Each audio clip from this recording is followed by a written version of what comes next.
and welcome to my channel. My name is Lynn and today I'm going to be making a rocker card.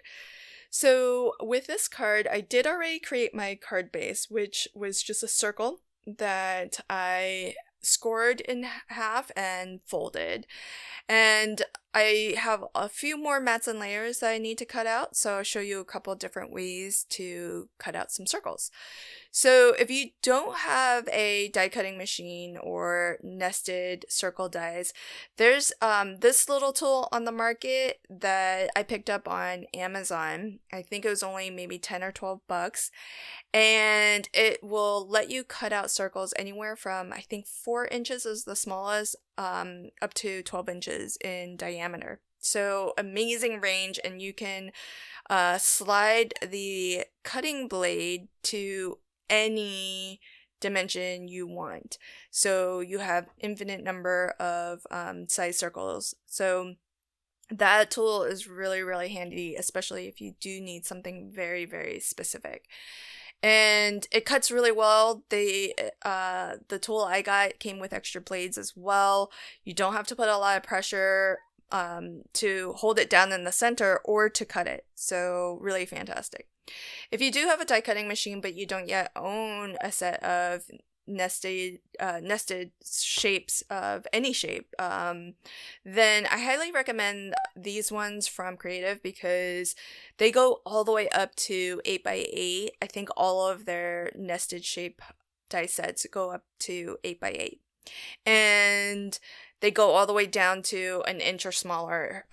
So for your money, you're getting a lot of dies and a lot of range.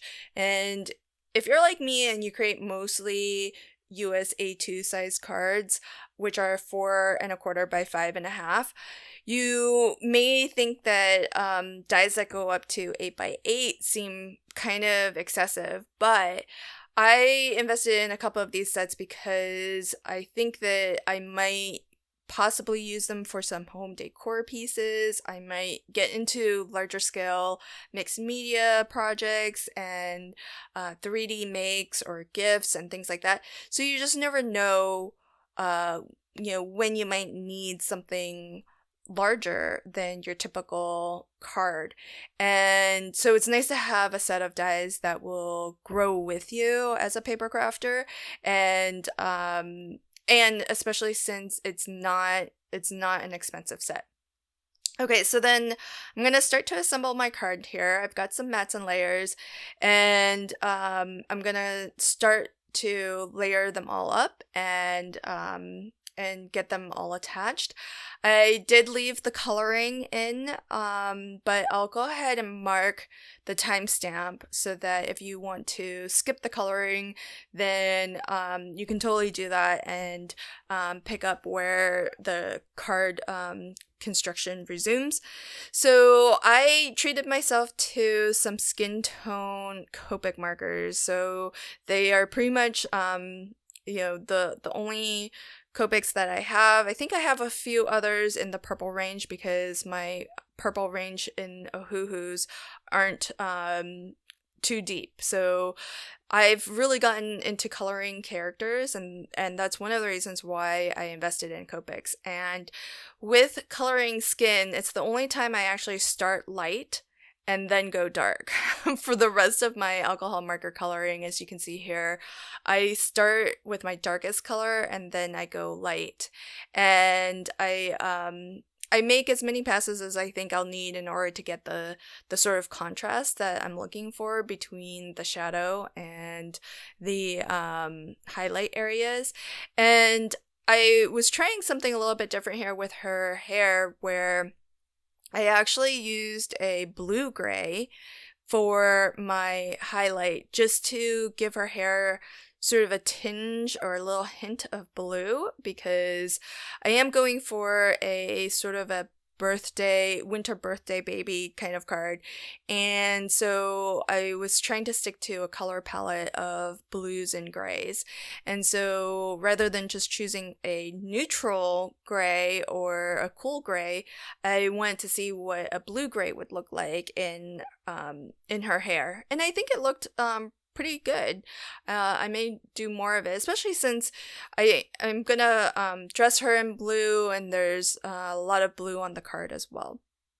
And so, just like with the hair for her bow and her dress, I'm gonna start with my shadows. And I don't do any fancy light sourcing. I basically just treat it as though the light was right, in front of her. And so the shadows are gonna be off to the sides. And I basically color everything that way pretty much.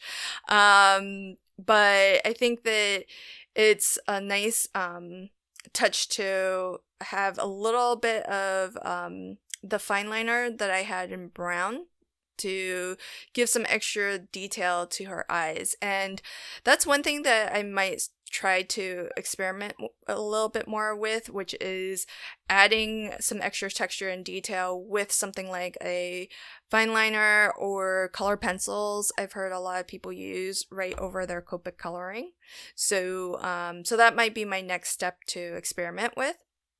But to finish this piece off, I just used my pan pastels to give her a nice soft sort of background, just to ground her a little bit so that she's not just floating on the page, as it were.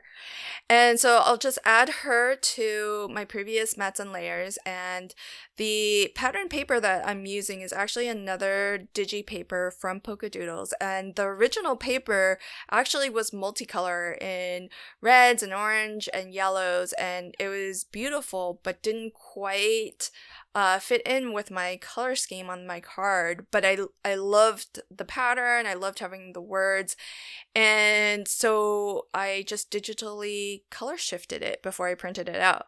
So that's a really nice option you have when you get digipapers, because you do always have the option to manipulate the digital image before you print it out. And so with something like this, you can color shift it to whatever color fits the theme of your card. So that's not something that you can do with a regular physical paper pad. So sometimes having digis, they have so many advantages. And so if you do have a even a somewhat decent printer at home, you can get really good results with digis. Because my printer is probably more than 10 years old at this point, and I'm still getting pretty good results with my printouts. So here I'm just showing that you can manipulate your stamps a little bit if you want to do something like what I'm doing here, which is to match the lettering of this stamp to the curvature of that banner. And as you saw, when I put it on my acrylic block, I just nudged it around a little bit and hovered it over my die cut just to see if I could get the curvature to match. It's probably not dead on, but it's close enough. So I feel like it gives you a good idea for, it kind of passes the illusion of this banner being curved.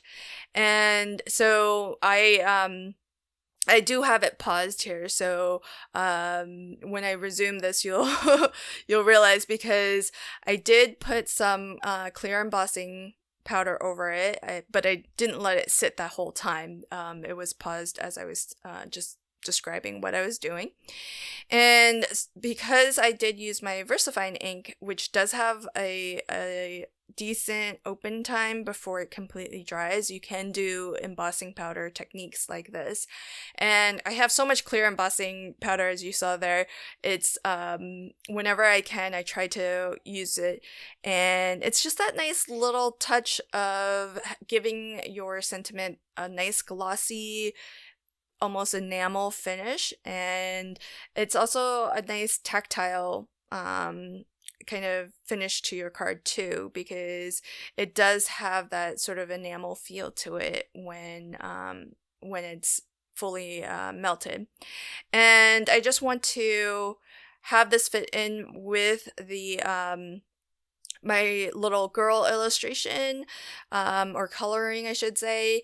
And so I'll use the same pan pastels to just add that little bit of a background to this banner. And I'm going right over my my sentiment, because any pan pastel that ends up on my sentiment, they'll just wipe off. So you can see it's starting to kind of cloud up the sentiment a little bit, but because we've embossed it in that clear embossing powder, it's going to wipe right off. You can even see it wiping off as I put a soft bend in this banner. And I like doing this because the banner shape already has a little bit of that curvature, but I'm actually gonna make this pop off the page a little bit and feel even more 3D. So by just using my bone folder to give it that soft curve, I can create that dimension, and then with my 3D Kalau glue gel, I can actually use this to prop up the areas that I want to actually stick up off the card. And that way, once that glue dries, it's going to be rock hard, and so it'll hold that shape, and it won't get crushed through the mail, or if something accidentally gets placed on top of it. And where I wanted it flat, I just used my regular liquid glue. So it's at this point where I thought that I was done with my card, but as I was testing the rocker mechanism, I realized that my rocker is a little out of balance. And so that second half of the matte layer that I put on the front, I'm just going to use that. And I did try to use my Kalau all-purpose glue, which also dries rock hard, to give this some more weight, some more stability. And primarily what I'm looking for is to give this back half some weight, because there are just so many mats and layers on the front that the card had a hard time standing, and it was sort of doing the giraffe legs, where it was starting, and you can see it slowly kind of lay down flat. And there's two reasons for that. So one is all the mats and layers that I put on the front of the card makes this sort of front heavy. And two, you do also need to really make sure that you burnish and fold very aggressively the fold in your card base, because you want that to be as flat as possible, because especially if you use really heavy cardstock like I did, it will naturally have a tendency to want to splay out. So that's why you have to really work at getting it to lay down flat. And so I did end up having to burnish again, and then here I'm adding another layer, which is going to be nice because that'll be a good spot to actually sign the card and write a little message. But once I had those extra layers in, I gave it another really strong, aggressive burnish. Everything worked out fine, and now my rocker is much more balanced. And so it's just a really cool card that I'm sure would get displayed, because it's just so fun to stand this up and have, you know, a circular card, but then to just tip it and just like see that fun rocking motion. And I thought the illustration of January with on her tippy toes like this was the perfect image to go with this style of card. I hope that you enjoyed this card, and if you did, please consider liking, commenting, and sharing. And if you want to catch new videos as I publish them, consider subscribing to my channel and ringing the notification bell. Thank you so much, and until my next video, happy crafting and have a fantastic day. Bye!